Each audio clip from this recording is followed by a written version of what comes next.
If you are building an online coaching or service-based business and you have been relying on paid ads to bring in leads and try to bring in sales, you're actually in for a world of hurt unless you're some sort of an ads expert and that is like your bread and butter. And here's why. Now, before we jump in, make sure that you save this video and follow along because I'm gonna help you boost your online sales by 10,000 a month or more in the next 90 days. So when it comes to relying on paid ads to get traffic in the door, leads, and sales, my client Kim is a perfect example of this, and I actually have my own personal example of how detrimental this can be to your business unless you're an ads expert like we talked about.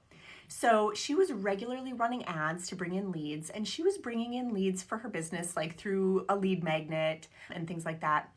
I think she said for like $10 to $15 a lead, which actually nowadays is pretty standard for ads if you're not really familiar with those costs. I've definitely gotten leads in for less than that. It depends on the time of year and how competitive the market is, but it's not unheard of to be spending up to $10 to $15 a lead, especially if you're not an expert marketer and you're just kind of like okay with creating content. Now, she said she was getting lots of leads into her business using the ads. So, I mean, they were working, they were converting, but they weren't converting into any booked calls and they weren't converting into any sales on the back end because it's cold traffic. It's people who don't know you yet. So if in a previous video, I talked about the reasons that people will say no to a purchase, one of them being they don't trust you yet. They don't know you. You're a stranger to them, right?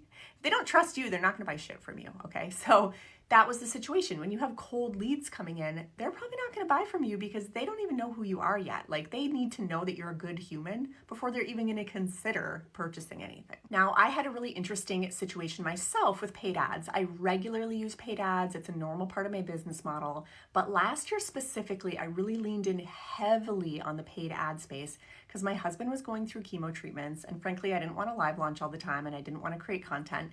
And so I just chose like, hey, I'm going to make it the year that I master ads, I get really good at them, and I'm really going to lean in and learn a lot in this space. And yes, even though I was very, very successful in that my business grew by 150% last year, which is great, it was not great because my profits were cut in half.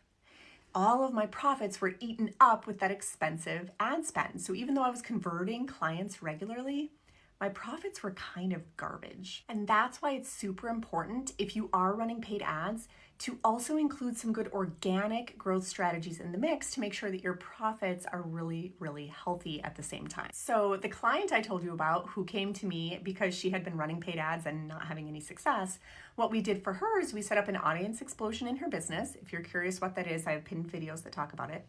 And she earned $4,800 to add right around 1,000 ideal clients to her email list.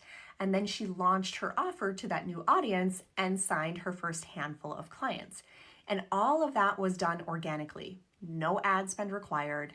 And so because she had that successful launch, then she was able to take some of the funds from that and repurpose them to cover the cost of her ads moving forward. And same for me, now that my husband is done with his cancer treatments, thank God, I can move back towards having some organic launches and creating organic content where I'm happy to show up every day.